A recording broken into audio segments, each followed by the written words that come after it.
This presentation will cover how to care for roses in an environmentally friendly way.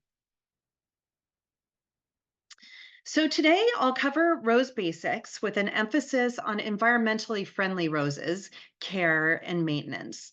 So I'll start with the benefits of growing roses. We'll talk about how to select environmentally friendly roses that are both drought and disease resistant. We'll go into the four foundations of successful gardening, specifically as they apply to roses, and that includes light, soil, water, and air. And we'll talk about good environmentally friendly rose care and cultural care, which includes planting, watering, fertilizing, pruning, deadheading, and sanitation. And then we'll go into the Master Gardener favorite, integrated pest management. We call that IPM. And we'll just be talking about some of the common rose pests and diseases. So on these next benefits of roses pages, the roses that you'll see pictured, they've won local artist award for our Mediterranean climate in the University of California American Rose Trials for Sustainability.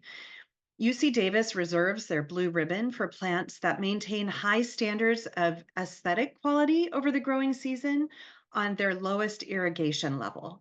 So they should perform well on low water in the Central Valley landscapes and here in Contra Costa County.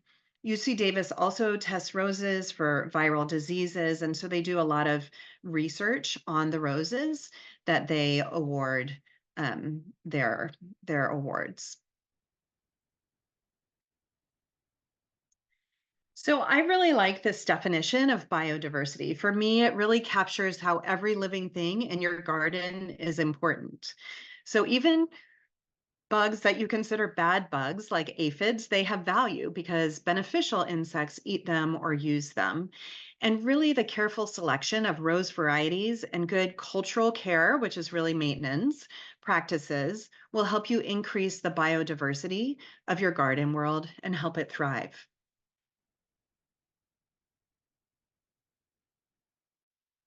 Roses will attract wildlife, making your garden just that much more fun to live in.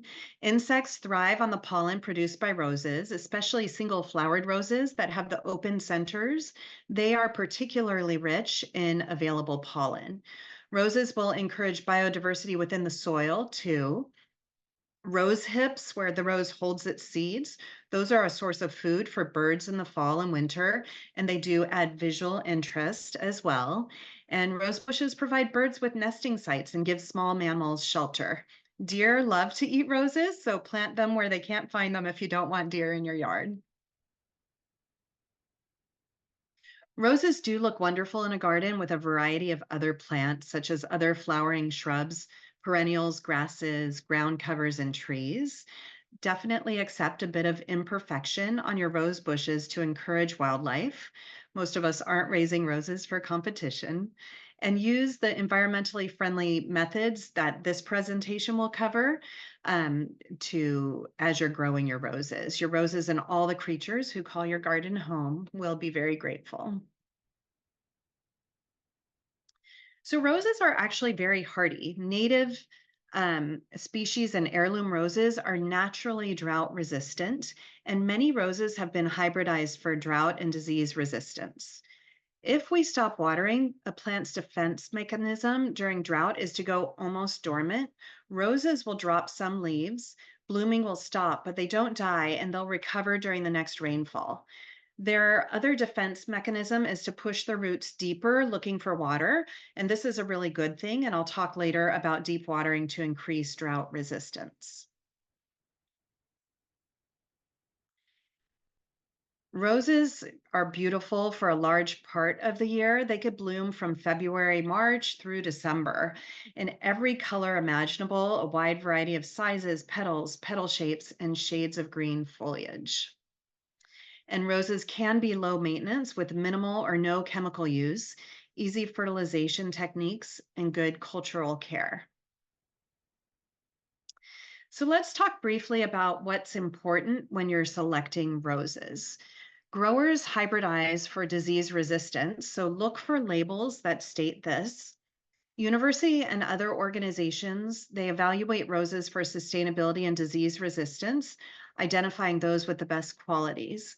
So UC Davis All Stars, Earth Kind, and Cordas are ones that I'll talk about, plus others. There are natives, species, and heirloom roses. They could be very drought and disease resistant. Also, a good quality compost and mulch, minimum or no pesticide and herbicide use are great for the environment and for your roses. And it's okay if your roses have a few holes in the leaves and insects that can be brushed or washed off. So selecting the right roses is key to low maintenance and environmentally friendly rose care. I'm going to go over information on a few different kinds of roses and what to look for. Roses pictured on the following slides have been selected by those three entities I mentioned before, UC Davis, Earthkind, or Cordes, specifically for their sustainability. So let's start with hybrid teas and grandifloras.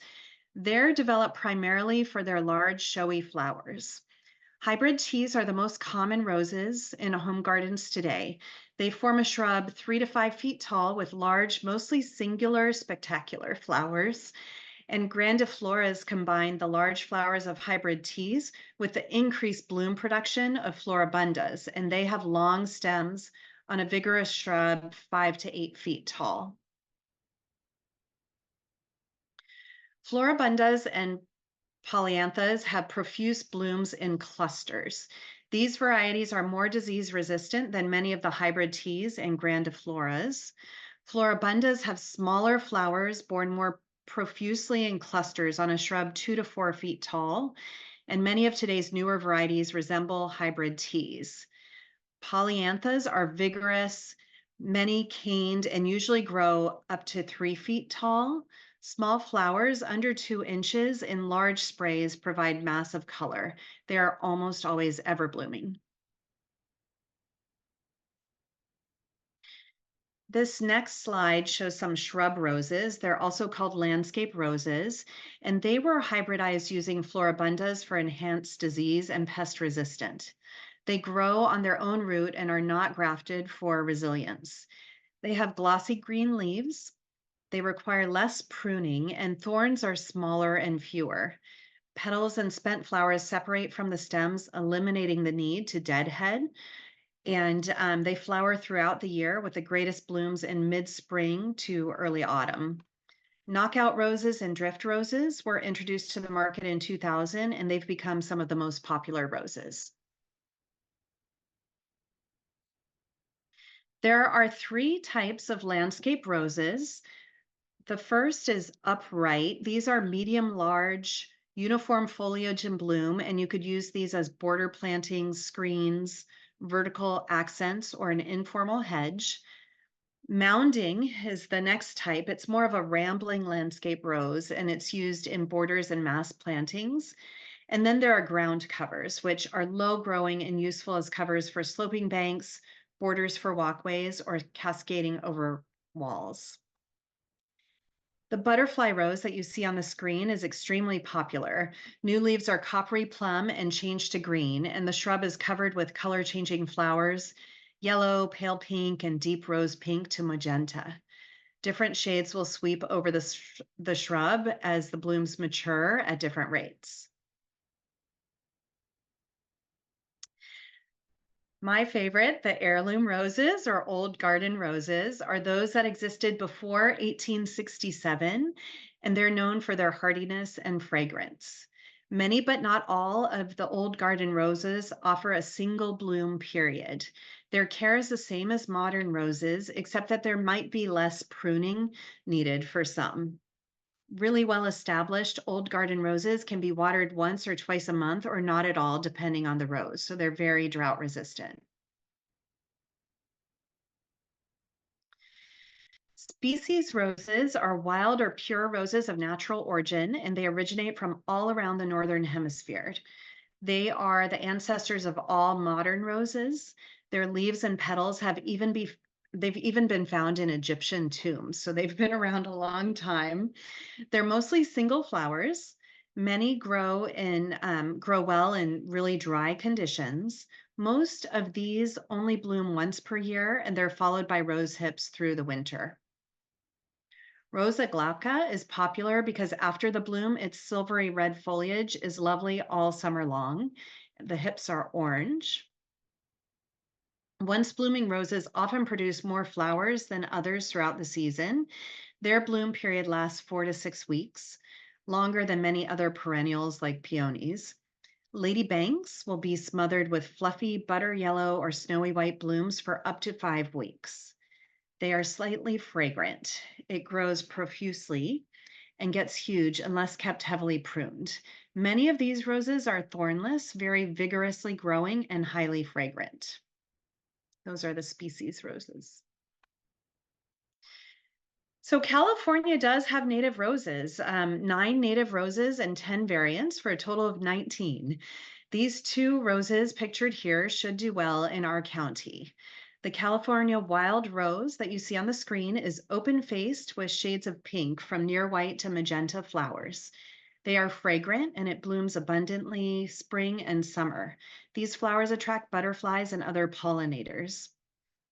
In the fall, deep red rose hips provide food for the birds, and the California wild rose tolerates low water conditions, but benefits from some supplemental irrigation, especially during the summer when it gets really hot.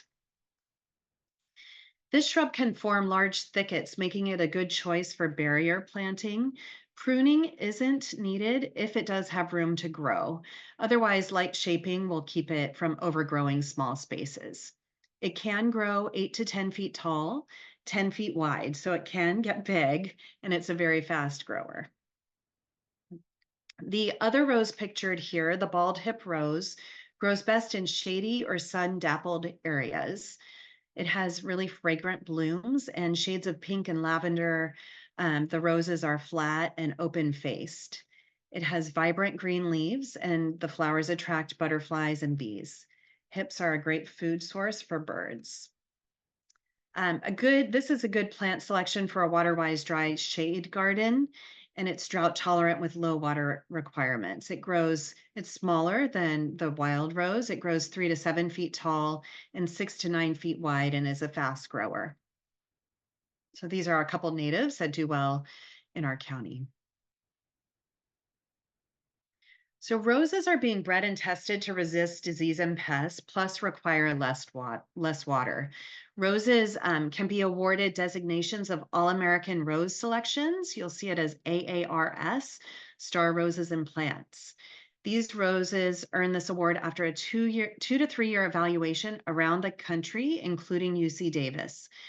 These roses are more disease resistant, have sturdy growth, and exceptional flowers. Earthkind is awarded by the Texas AgriLife Extension Service.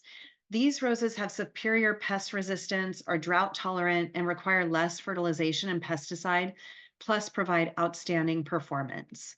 These roses do well in both acidic and alkaline soils and have excellent heat and drought tolerance. I always find plants that are developed in Texas also do well kind of in our East County where it gets really dry and hot in the summer. Cordis roses, you see this beautiful color of these cordis roses on the slide. They come from Germany and they date back to 1887. Each rose goes through a 7-year trial before being released. These roses are exceptionally hardy. The top goals of the cordis rose breeding program includes winter hardiness, quick repeat blooms, fungal disease resistance, unique colors and forms of bloom, and then an abundance of blooms, fragrance, fullness of the plant, and also rain resistance. So these are 3 kind of labels to look for, or if you're researching roses for your garden, to search on the web for these types of roses. All right, well, that covers a number of varieties of roses. Now that we've covered those, let's talk about the foundations of success for growing roses. So these are 4 critical requirements for successful gardening. We call them good cultural care. They work together and depend on each other. For example, heavy sun in the afternoons will affect water needs. These slides about the 4 foundations will give an overview, and then we'll talk about more detailed cultural care practices afterwards. So let's first talk about sunlight. Roses do best with 6 hours or more of direct sun each day, although they can take full sun to partial shade. In our hottest areas of the county, some shade in the hot afternoons is helpful. Providing shade from heavy sun will reduce that water loss and increase the efficient use of water. If there's no natural shade, you can create it with patio umbrellas, shade frames, even a large rain umbrella strategically placed during that hot time of day. If you do use umbrellas, we recommend using umbrellas made from a light colored fabric. White or a reflective silver is the best if you're using umbrellas for shade. Roses also do need protection from wind. So pick a wind protected place in your garden with full sun all day near the coast or with late afternoon shade in hot inland areas. In terms of soil, roses like soil that drains well but still retains water. Our clay in Contra Costa County is great at retaining water, but it needs amendments to increase that drainage that roses thrive on. So, 3 inches of compost worked into the top few inches of soil around your roses will provide those nutrients and help with drainage as it decomposes. Chopped leaves and composted manure will also help improve drainage. You can also use 3 inches of bark mulch, wood chips, or other organic mulches on top of your soil, and that will help retain the moisture, control any weeds, and provide nutrients and improve drainage as it decomposes. Roses are not salt tolerant, so do not water your roses with excess cooking water. If you have a problem with salt buildup from fertilizer, because all fertilizers do contain salts, you may need to apply a little extra water occasionally to leach those salts, pushing them below the root zones. When you look at a fertilizer label, you'll see ingredients that nourish roses in different ways. So you'll see nitrogen, that promotes the lush leaves and foliage. You'll see phosphorus, which promotes flowering and fruit set, and then potassium, which promotes healthy root systems. And you see them here on this slide.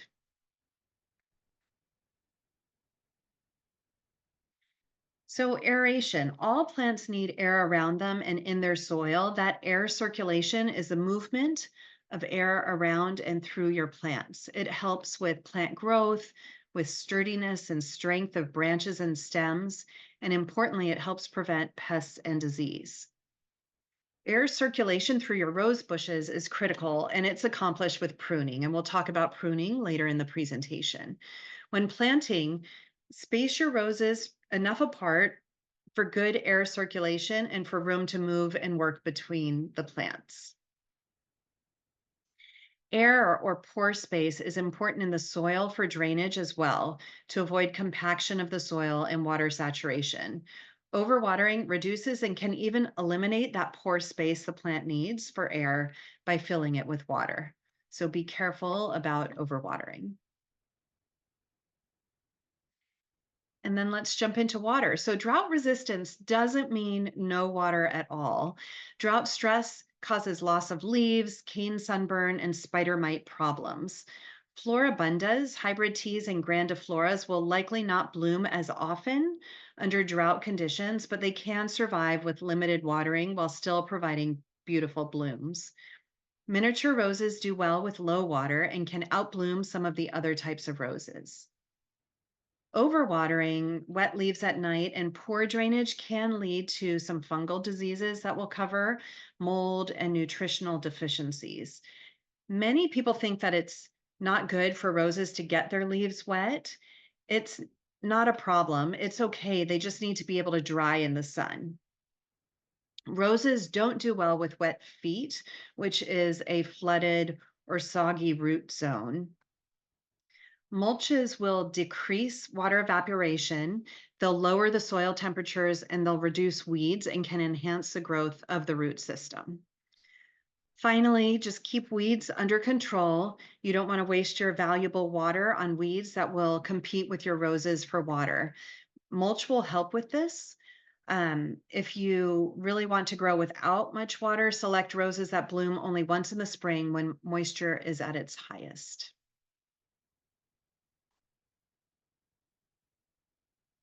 Okay, let's talk about cultural care practices or maintenance practices. Roses flower on new growth, which occurs in cyclical flushes throughout the growing season from about February or March through November. And each cycle begins with a flush of new growth and ends with a flush of blooms. And here we'll talk about some of the maintenance activities to do during throughout the year. Okay, bare root roses. You can purchase bare root roses in late winter or early spring, typically in November through March in California. They are dormant plants with no soil around the roots. They're surrounded with moist wood shavings. You could get them packaged in mail order. If you do that way, they may have their canes covered with wax to prevent drying while in storage or in retail stores.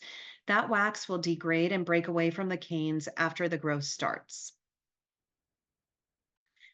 Plant bare root roses the same day that they're purchased. They could be stored up to 7 days if they're left in a cool place and the roots are kept moist, but it's best to plant them right away. Best to plant also when the temperature's below 70 degrees. To plant bare root roses, you'll want to dig a hole that's large enough to spread the roots evenly without crumpling them. Then mound a firm cone of soil in the center of the hole and spread the roots over the cone, taking care to keep the bud union or the graft of the plant 4 inches above the soil line. You'll then backfill around the roots with unamended soil, originally taken from the hole. Don't amend the soil that you're using. And then settle the soil by inserting a hose and flooding the backfill. Form a watering basin 3 to 4 inches high and about 3 feet in diameter around the plant, or put a drip emitter about 6 inches from the stem. And then spread a 2-inch layer of mulch in the basin and water it thoroughly. So those are the bare root roses. Let's go on to the potted roses. You can plant potted roses throughout the spring and the summer. Current season stock is best. Roses generally don't perform well when kept in nursery pots for more than one season. Select a plant that's in at least a 3-gallon container. Can choose plants with the same or similar light, soil, and water requirements as roses if you want to plant them together. So to plant potted roses, you'll want to dig a hole twice as wide but the same depth as a root ball. Carefully remove the plant from the container and place it in the center of the hole, and then continue planting as you would for the bare root plants.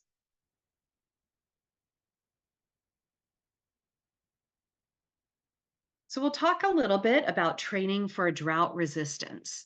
So you can provide drought resistance training by creating a deep root system with deep, infrequent watering. With deep watering, the plant can access more soil minerals and can access a reservoir of water between irrigations. Deep root systems help the rose to survive both droughts and winter freezes. And if you don't deep water and just do light watering, that light watering promotes shallow roots, resulting in soils that are dry deep down. As the top 12 inches of the soil dries rapidly, roses are stressed and they need more frequent watering. Newly planted roses do need more frequent watering, but the idea remains the same. Encourage the plant's natural tendency to root deeply. Watch for wilt and other signs of drought stress, and that will help you tell you how much to water. Well-established plants need less water than newly planted ones, so you'll need to water your newly planted plants more frequently. But after the first year, when the plants are well-established, they will be more adept at seeking water from a deeper area of the soil. A drip system will work best for deep watering. Drippers put the water where it's needed at the roots, and then the roots extend beyond the base of the plant. So a drip line should be at the edge of the leaf canopy. You don't need to water right where the plant comes out of the ground. the roots do expand to the leaf canopy. But you might also want to water overhead or with flood irrigation. If you want, flood irrigation is flooding the basin with 1 or 2 inches of water when the soil is dry, 1 inch deep, and it should drain into the soil quickly. Flood irrigation you'll want to do early in the day. Even when using drip irrigation, water overhead to wash the leaves for pest and disease management, providing time for the leaves to dry during the day, so best to do that in the morning. In general, water to a depth of 12 to 18 inches below the soil surface. Add water when the soil is dry on the upper 1 to 2 inches. Water to just beyond the width and depth of the root system and allow the soil to partially dry in between irrigations. When you do water, be sure to wet the whole area of the root ball and let it nearly dry out before the next watering. Plants can't move water from one side to the other. So if you only water one side, there will be more growth only on that one side. So watch for wilting and water if needed and make sure you water evenly. As plants grow, you can, if you're doing drip irrigation, you can move the drip emitters farther away from the trunk of the plant and add more if needed for good coverage. Larger bushes will require more water to ensure the water reaches all of their roots. You can reduce irrigation frequency, but not the amount of water required to cover all of the roots. Let's talk a little bit about soil. When you fertilize, you're fertilizing your soil, not your plants. The purpose is to really enrich that soil. So you want to encourage biodiversity in your soil to increase the nutrient value for all plants. Organic fertilizer equals a healthy environment and stronger plants that are better able to resist diseases and pests. You'll see in this picture, it shows the life beneath your soil. It's a little bit small, but it shows at the top your organic matter with the fungi and bacteria underneath as the primary consumers. And then you get the secondary consumers below them, which are the protozoa, springtails, nematodes, and mites. And then you'll have the next layer of consumers, including centipedes, spiders, earthworms, ground beetles, millipedes, and ants. And then, of course, you have birds and moles that eat those insects.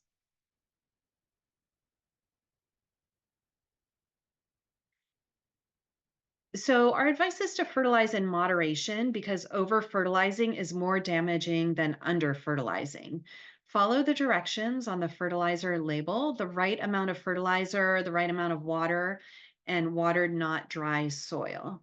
Timing is important in fertilizing because you'll want the nutrients available during the active growing and blooming stages.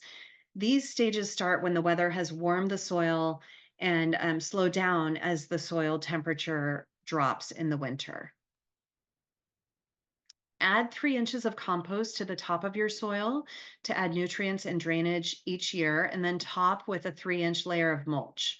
Don't work the compost or mulch too much into the soil, and that mulch will decompose then each year, so you can re-add it the following year.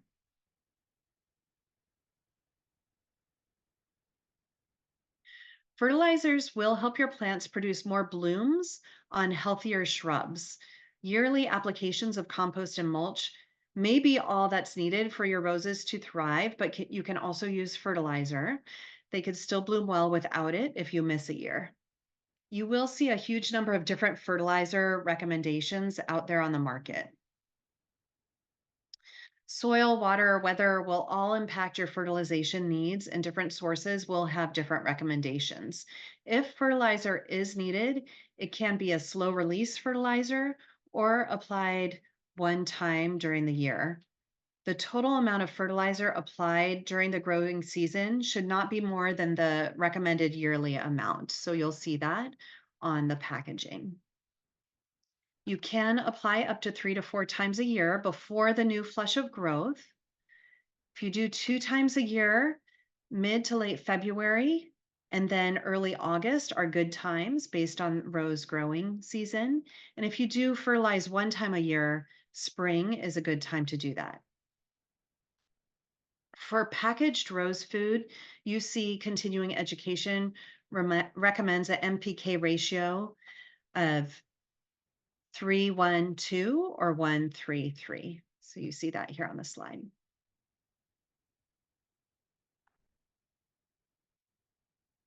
Removing spent blooms allows your roses to stop spending energy on those blooms and produce new flowers instead.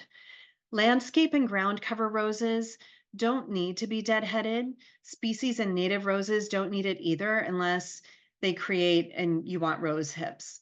You can cut your roses at any angle, but always sanitize your shears to prevent spreading diseases from plant to plant. So that's really important that the pruning shears that you use are clean. During the growing season, you could cut blooms on first year plants above the first outwardly facing 5-leaflet leaf. So you see in this diagram, the 5-leaflet leaf, you'll want to keep that on and then make the cut above that 5-leaflet leaf. On established plants, you could cut the bloom somewhat lower, again, to an outwardly facing 5-leaflet leaf to ensure the new canes can support the weight of the blooms. Allow at least 2 5-leaflet leaves to remain on each shoot as you're deadheading and pruning. So pruning will invigorate growth and directs growth to an optimal shape, health, and maintenance. In our area and most of California, pruning of hybrid teas, grandifloras, floribundas, polyanthas, and old garden roses should be done in winter before the beds swell. So January is a good time. Prune the strictly spring flowering roses after the flowering ends, not in January. Otherwise, you'll be cutting off the blooms. And although it's recommended to prune roses at specific times, you can actually prune them whenever you want. You can cut out dead, diseased, or dying canes and foliage at any time. I sometimes find if my roses are getting out of control and I've got crossing canes, I prune out the canes that cross the other canes just to maintain the shape of the rose bush and help it not get too out of control. And when you prune out crossing canes, that will also help maintain good airflow within the plant. If you do want to do a large prune to control the overall size, your rose will recover best if it's done during the cooler temps of early spring or fall, but your rose won't die if you do it another time. Roses are pretty resilient. In the next few slides, I'll go over general pruning techniques for various types of roses. Use sharp shears, make sure to sanitize them when you're doing your pruning. Roses have been seen to recover beautifully after being cut indiscriminately with power tools. I did have a gardener once that just used a chainsaw on my roses, and they did grow back fine. Okay, so when you're pruning, you'll want to cut off, don't tear, all the remaining foliage. This will allow you to see what you're doing. Then shape the bush. Create an open form that creates good air circulation and allows sunlight to reach all of the leaves. You'll want to remove diseased, damaged, and dead canes. Remove any non-productive, spindly, or weak growth. And then eliminate the oldest canes. That will encourage the growth of new canes. Remove any branches that cross over others or arise from below the bud union. And then in general, leave 6 to 10 canes, about 1 to 2/3 of the previous year's growth, evenly spaced in a circle around the plant and growing towards the outside, keeping the middle open to form a vase-shaped structure. Look for pruning above buds that are facing towards the outside. If you remove more growth, that gives fewer larger flowers on longer stems, while if you remove less growth, that will retain the plant size and results in a greater number of smaller flowers. After pruning, rake up and discard all old leaves, twigs, and stems, and spray plants in the soil with a dormant spray, oil, or sulfur if pests or diseases are a problem. So you don't want to use any of those leaves that you removed as mulch. You'll want to just remove them from the area. And then you could apply mulch if necessary.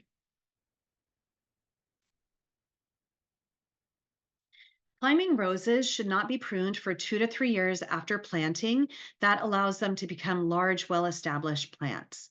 At 2 to 3 years, select 6 well-spaced horizontal spreading canes and tie them to the support, and then remove all remaining canes and any coming from below the bud union. In subsequent annual pruning each January, remove the old and unproductive canes, adding 2 or 3 new main canes to replace those that were removed. Flowers form on the short laterals or spurs arising from the main canes. You could cut these back to 3 buds. And then prune strictly spring flowering climbers after the flowering ends, not in January.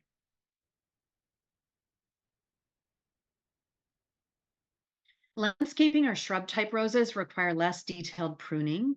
Prune them mainly to shape and control size. Ground cover roses should be pruned to remove the upright branches. And after pruning again, remember to rake up and discard the old leaves, twigs, and stems, and then spray plants and soil with a dormant spray, oil, or sulfur if pests or diseases are problems.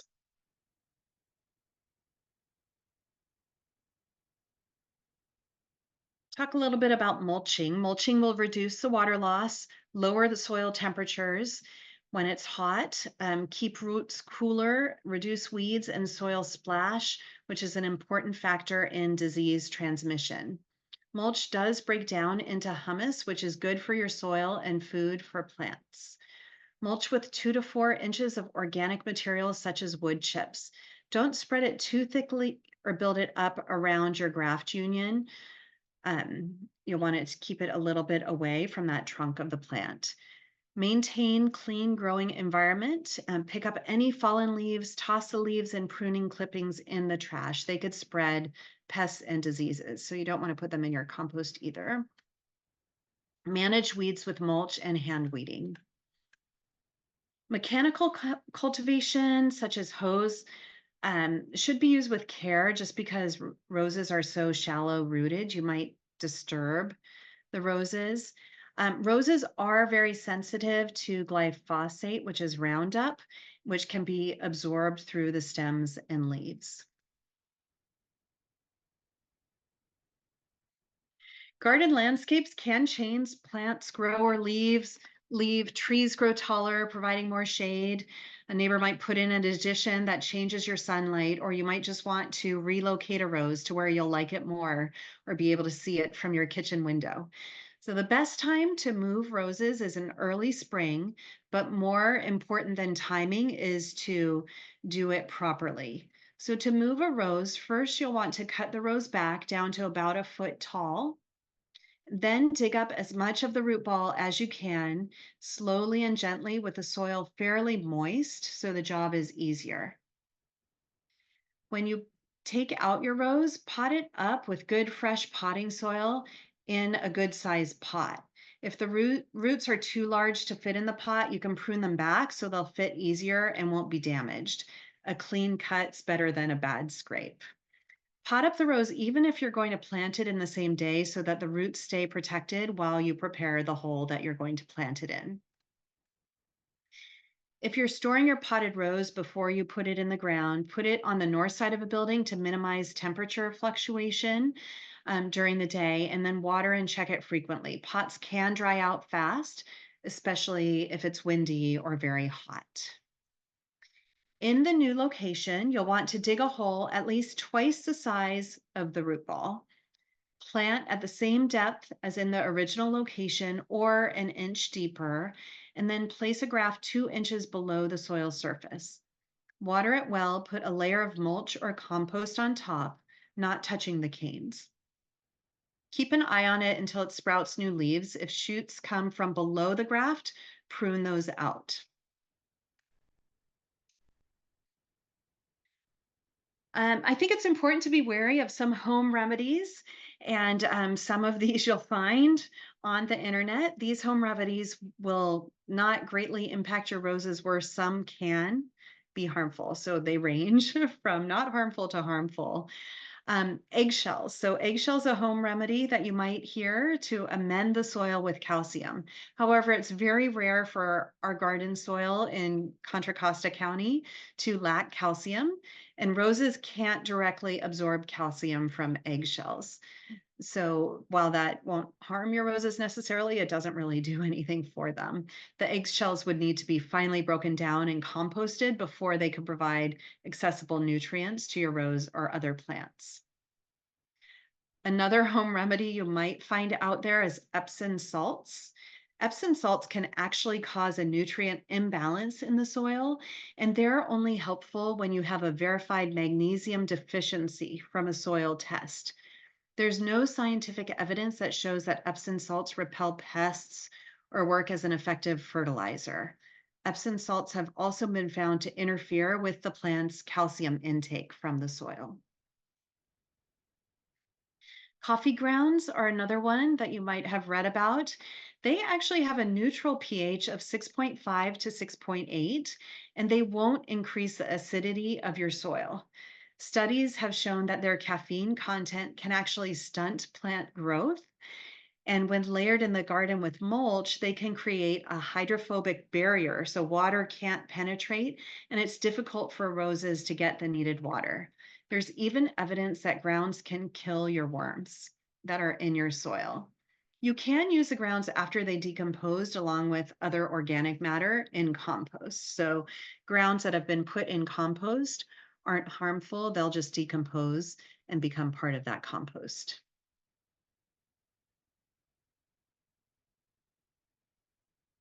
All right, let's talk about pests. Healthy roses that receive the good cultural care that we've talked about, they're much less susceptible to pests and disease and can be grown successfully with little or no use of pesticides. Our dry summers are a big help. Pesticides commonly used on roses are among the most toxic pesticides out there that are allowed by law, and they can have a serious environmental and human health impacts. Being environmentally friendly means tolerating imperfection. It's okay if insects eat some of your leaves, your roses will still bloom. And some pests can actually help control the other pests that you find on your roses. Many homeowners are convinced that systemic insecticides are essential to rose care. While they might be effective, they are class 1 danger pesticides and extremely toxic to human beings. Other commonly used insecticides are also very toxic and not necessarily necessary to rose care. In addition to environmental and health impacts, broad spectrum pesticides often exacerbate your pest problems by killing the beneficial insects, and they're very dangerous for bees. Remember also that if you use pesticides like these, you can't eat your roses. This picture on the left isn't showing how systemic insecticide granules are applied to roses, but gives you an idea of what they are. To get rid of pests, start with the lightest touch, graduating to stronger methods as needed. So hand picking or brushing pests off is very effective. Just plain water also does a great job of dislodging pests from your plants. You can shower your roses with water to wash off aphids until the beneficial population of insects that eat aphids increases in the spring. Spider mites, they love hot and dry and they hate water. So you can spray your roses with water to discourage spider mites as well. You can deadhead, pick up fallen leaves, cut off diseased leaves and flowers to stop the spread of both insects and diseases, and use sticky traps for some pests like caterpillars and beetles. But they can also trap beneficial insects, so keep that in mind. Try some of the milder methods before you try the sticky traps. You can also use neem oil, insecticidal soap, horticultural soap. Usually that's all that's needed if hand picking, spraying, deadheading, and picking up litter doesn't work. But these oils and soaps can also harm beneficial insects. So you'll want to make sure you time the application of those soaps for when those beneficial insects are not out. Insecticidal soap is not the same as dish soap. Formulations do differ between brands, ingredients, concentrations, so make sure you read the labels and instructions. It's really important to read the instructions that are on the label. Make sure that you're treating only when the pests you want to target. Make sure you're treating only the pests you want to target. Don't spray when bees are around and active. Even these organic oils and soaps can harm bees. So really read the directions no matter what you're using. Bees are typically active February through October, 7 to 8 a.m. and 7 to 8 p.m. So if you are going to apply any of these insecticidal soaps, do it outside of those time periods. So they're out basically at sunrise and sunset. Here are some of the most common pests that target your roses. Aphids are the most common pest. In most of California, they're usually a problem only for 4 to 6 weeks in the spring and early summer. High temperatures will reduce the number of aphids. Spider mites are what I battle in my yard. They're tiny, about the size of a period on a piece of paper. High numbers due to dry, dusty conditions, and their numbers will grow when natural enemies have been killed by broad spectrum pesticides. They really like dry, dusty conditions. They're very small and sometimes hard to see. Thrips are found in the rose blossoms. In most gardens, there aren't too many, so they can be tolerated. The yellow insects above are the larvae, and then you'll see the black insect, which is an adult. Many types of caterpillars also feed on rose leaves and may bore through the buds. The damage isn't usually severe and treatment isn't necessary. If you see these on your rose bushes, you can pick them off, and oftentimes birds will do that for you. For all of these pests, first try hand picking or brushing them off. You could spray them with water. That works well for aphids and spider mites. For larger numbers, use that water with a strong stream early in the day so that the foliage can dry before the evening. Usually the damage isn't severe, especially on mature plants. Damaged leaves and buds can be pruned away and discarded. Just make sure you discard them, don't leave them on the ground. Insecticidal or horticultural soap or neem oil should be all that's needed for heavy infestations. But even though these are the least toxic organic options, they can still affect natural enemies, other beneficial insects, and bees. So only spray in the when bees are not active. Let's talk a little bit more about aphids. Aphids eat growing plant parts such as buds and shoots. They really like that new growth. Low to moderate levels will do very little damage. They do have many natural enemies. So lady beetles increase in number when aphid populations are high. You'll see those on your roses. If you purchase lady beetles at the nursery, mist the beetles and plants with water before releasing the insects. Oftentimes, they will just fly away after they've had their fill. For best results, release those beetles at dusk and place them on canes at the base of the plants. Don't be surprised when most of them fly away, especially after the aphid population is reduced. Ants do protect aphids against predators. Ants eat the aphid's honeydew. And so if you do see ants on your roses, that's a sign that you might have aphids. So look under the leaves for aphids if you see ants. You can keep ants away with sticky barriers on canes. You could use baits or traps as well to keep those ants away. They really protect the aphids because they want to eat that honeydew. Parasitic wasps will use aphids to lay their eggs, killing them. So you see in this picture, a parasitic wasp lays their eggs and then it eats the aphids. At moderate to high levels, aphids secrete large amounts of the honeydew, which is this sticky substance, which can cause a sooty mold to grow that blackens the leaves. And you see that in this lower picture.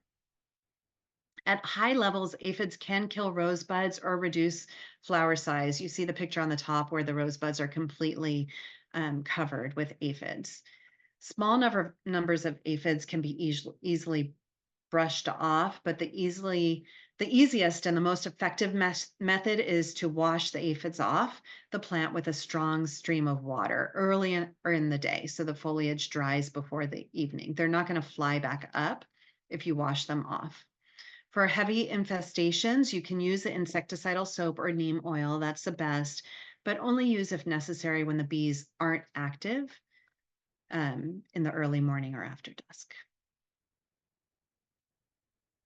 Spider mite. So the sign of spider mites, you'll see stippled or yellow leaves, and they may dry up and fall off, and you might or might not see some very fine spider webs that you could see here in the picture. Most insecticides aren't very effective against them, even if they are listed on the label, and they could trigger mite flare-ups when their predators are killed. The best treatment is to protect natural enemies and provide sufficient irrigation. So again, they like it when it's dry and dusty.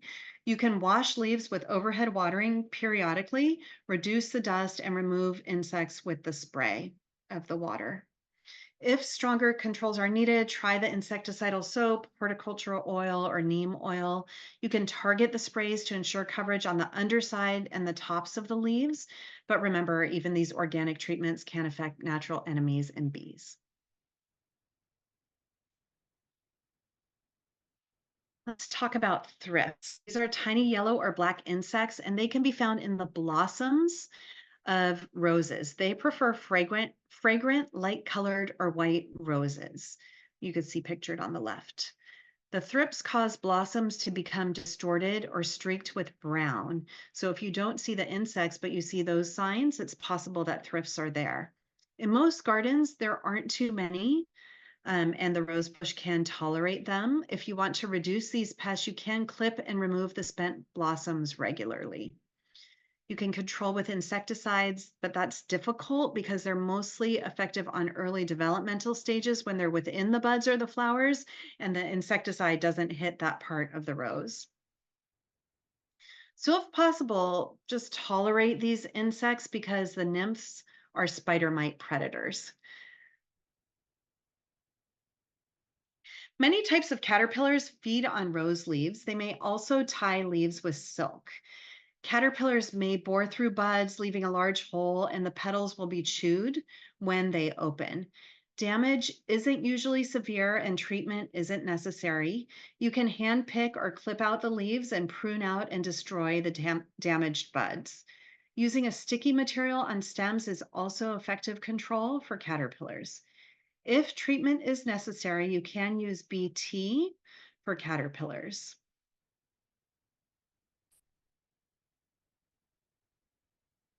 Common rose pests have many natural enemies, including clockwise left from right on this slide.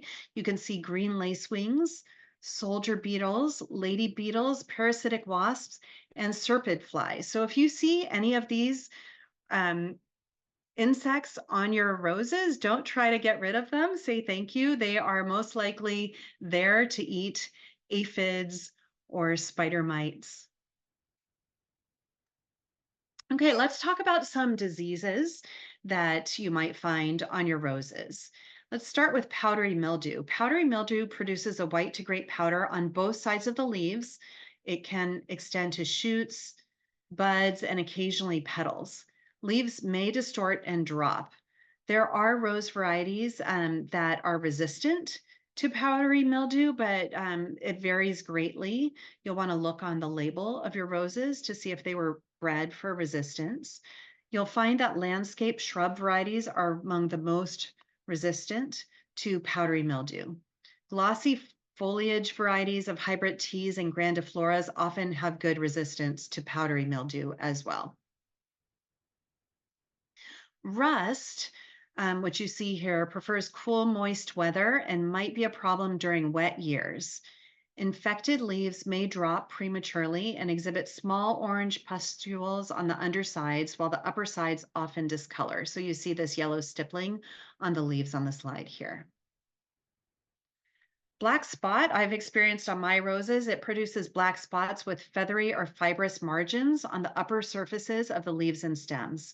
Small black fruiting bodies are often present in spots on the upper sides of the leaves. No fungal growth occurs on the undersides of the leaves. This fungus grows when leaves remain wet for more than 7 hours. So it might be during rainy seasons that extend several days, or I found mine where my lawn sprinkler irrigation was watering my roses from the top for a length of time. And then we also have downy mildew, which causes interveinal angular purple, red, or brown spots on the leaves, which then become yellow and drop. It requires a narrow range of temperature and humidity to thrive, moist, humid conditions, and is most likely to cause problems during a short period of time in the spring and fall in our area. So let's talk a little bit about how to treat powdery mildew. It doesn't need water on plant surfaces to develop, and it can affect roses during our warm, dry summers. Plants grown in sunny locations with good air circulation are less likely to have serious powdery mildew problems. Overhead sprinkling, such as irrigation or washing during midday, can limit the disease by disrupting the spore release cycle, allow the time for foliage to dry before evening. Pruning, collecting, and disposing of leaves during the dormant season can limit infestations. And then these sanitation practices, they might not entirely eradicate powdery mildew, since there may be airborne spores from other locations. Oils work best to get rid of powdery mildew and provide some protection from getting it. Don't apply oils to water stress plants or within 2 weeks of a sulfur spray, and remember the beneficial insects and bees when you are applying oils. With rust, you'll see the reddish brown spots on the lower leaf and then yellow patches on the upper leaf. Avoid overhead watering and prune back severely affected canes. During the winter, collect and dispose of any leaves remaining on the plants and those that have fallen off. Plants can tolerate low levels of damage without significant losses. You can use preventative applications of fungicides, but attempting to keep the plants rust-free may require frequent applications, which may not be justifiable in the garden or landscape situations.